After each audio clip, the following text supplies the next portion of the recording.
Dr. Maura Spiegel is a founder and co-director of the Division of Narrative Medicine in the Department of Humanities and Ethics at Columbia University Urban Medical Center. She has been teaching contemporary fiction and film in the Department of English and Comparative Literature at Columbia for over 20 years. She co-authored The Principles and Practice of Narrative Medicine, Oxford University Press, which has been translated into French, Italian, Japanese, Chinese, Greek, and Polish. The Grim Reader, Writings on Death, Dying and Living, Living On, and Grim Doubleday, and The Breast Book, An Intimate and Curious History by Workmen, which was a Book of the Month Club Quality Paperback Selection. She's written for the New York Times, Newsday, the British Film Institute, and has published articles on the history of the emotions, Victorian fashion, diamonds in the movies, among many other topics. Her book, Sidney Lumet, A Life, St. Martin's Press, was published in 2019.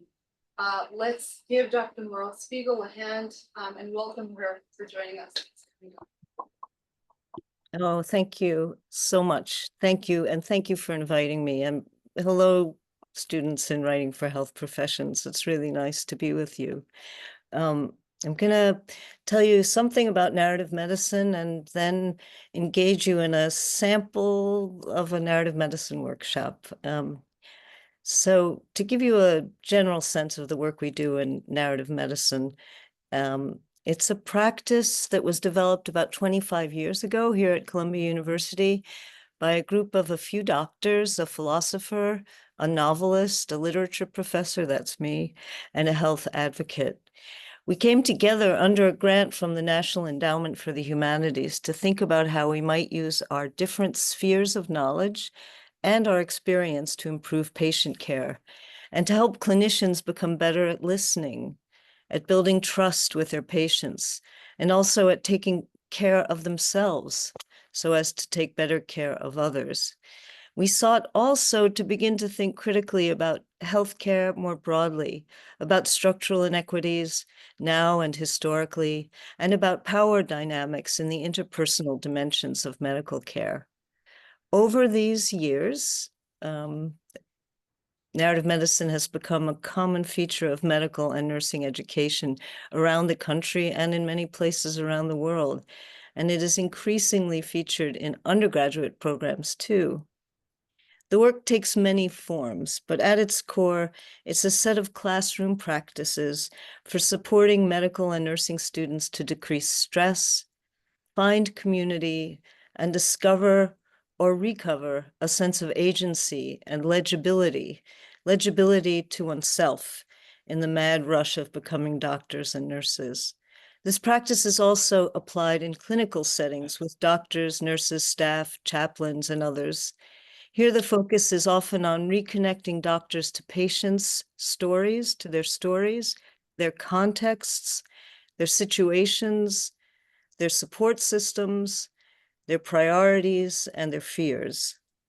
We've discovered that this focus beyond the person, as patient to really the person in context, renews clinicians' connectedness and their sense of purpose.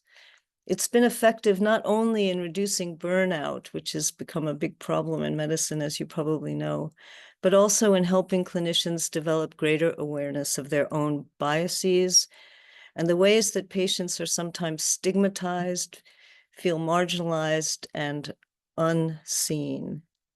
In addition, the work serves to integrate the culture of the workplace, increasing a sense of kinship with colleagues, breaking down the harsh hierarchies that pertain in medicine. Maybe you've heard of those a little bit, come across this. It's a very hierarchical situation. This past year, along with my teaching, I've been doing monthly narrative medicine workshops with the palliative care team at Memorial Sloan Kettering Cancer Hospital. The group, so these are the people who work with those who are at the end of life. It's a very high-pressured group, it's a really high-pressured specialty. And that group includes doctors, nurses, technicians, and staff.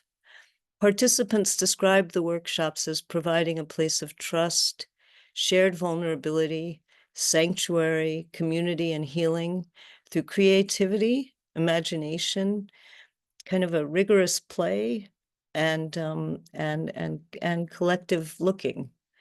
More and more, our work with doctors has developed into their work with patients and sometimes with families, and more it's being studied. And I wanted to share with you, just this past week, an article was published in Palliative Medicine Reports on a pilot study doing narrative medicine with patients with gastrointestinal malignancy, which is a very bad malignancy. Among the results, participants, that is the patients, noted spending more time on self-reflection after doing these workshops. They described finding more moments of joy, including during the sessions. They noted an enhanced ability to consider other perspectives. Several participants also noted improved tolerance of chemotherapy as a result of the sessions. In response to a questionnaire that was given to them 3 months after the final narrative medicine session, they wrote these comments. I thought I would share some of them with you. I was so happy to read them. I'll just read these quotes. "It really helped me to accept my situation." Another, "It's like refreshing the brain." Another said, "I learned how isolated I was. It helped me to reach out to someone who is dealing with cancer." Another said, "You are not defined by cancer. You are still the same person you were. The narrative medicine sets me free." And lastly, "It gave me a feeling of hope that the medical field is investigating more human, empathic approaches to medical care." This was really a great little study. So the applications of narrative medicine keep expanding. So work is being done with our methods in prisons, with refugees, with school teachers, with social workers, and many others. What distinguishes narrative medicine from the broader field of medical humanities, which I imagine you're familiar with, is that in narrative medicine, we rely significantly on the power of art and imagination. We work usually with a group of about 8 or 10 people to achieve these goals. So tonight we're going to have a larger group, I understand, but hopefully we can simulate the experience.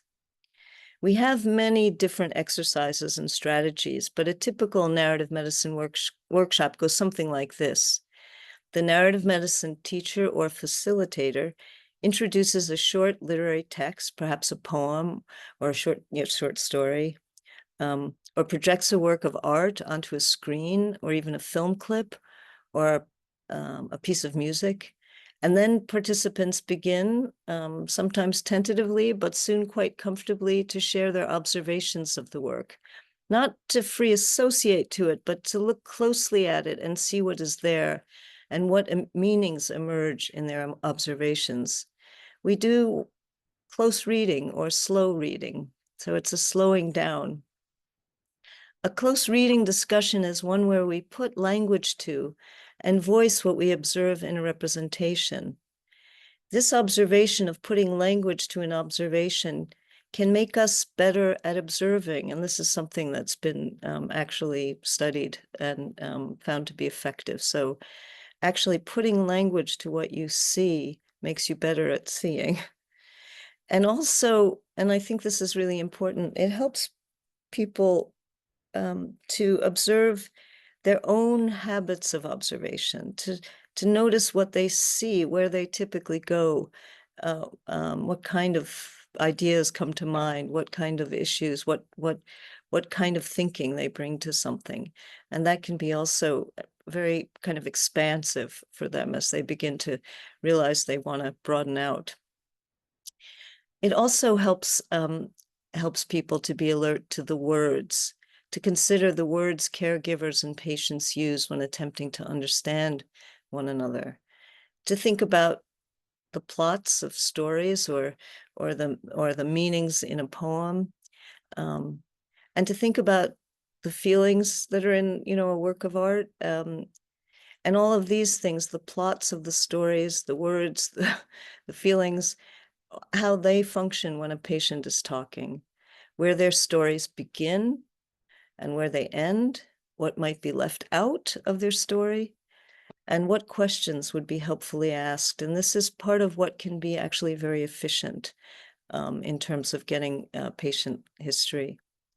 And it's also to notice what isn't said in a story. That is, when we're reading a story, so much is left implied that we fill in.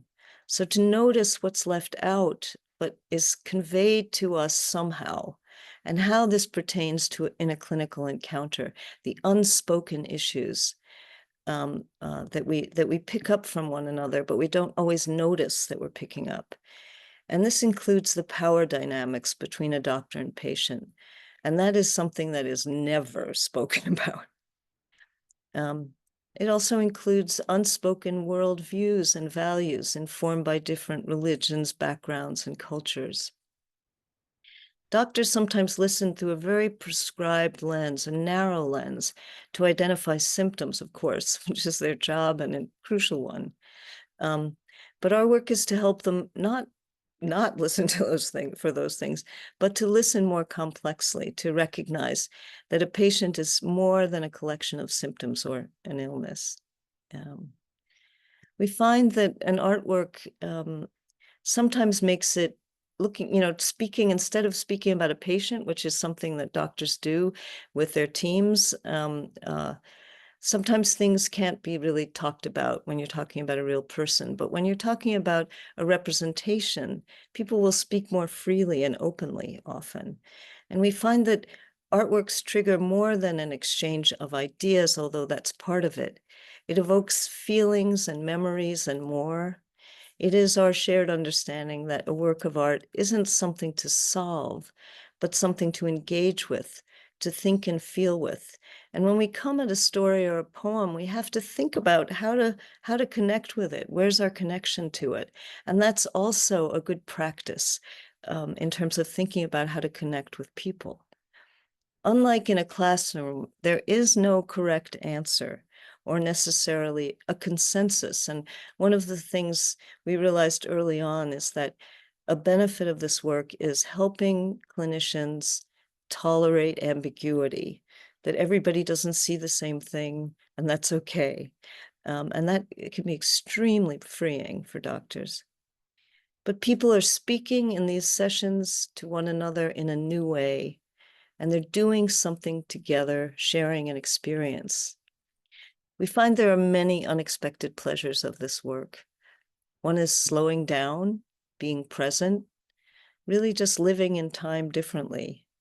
Many describe feelings that these sessions help them integrate different parts of themselves, that they've lost parts of themselves through their work, and they can bring those parts back into their active lives. Again, this kind of discussion clears the way for productive exploration of challenging topics such as health equity, systemic racism, and bias, and most of all, building trust, how to build trust, especially across difference. After a discussion of the work of art, typically we propose a writing prompt that is related to or connects in some way to the material discussed. The prompt might begin, write about a time you something or other, whatever we come up with for that time.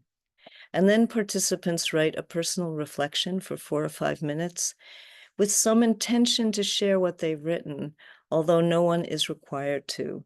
We find that most people do choose to share, and something happens in the room when people share these pieces of writing. So I'm hoping we can simulate this experience in this room. I wish I was there with you in that room, beginning with a discussion of Edward P. Jones' short story, The First Day. So I'm going to pull it up on the screen. Second.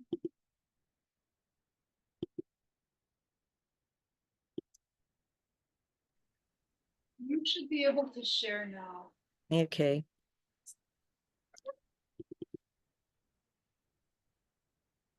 Okay, can everybody see? All right. So I thought I would read the opening paragraph out loud so that we're all sort of in the same place. And I'm going to need your help with this. So this is a conversation, and if you have the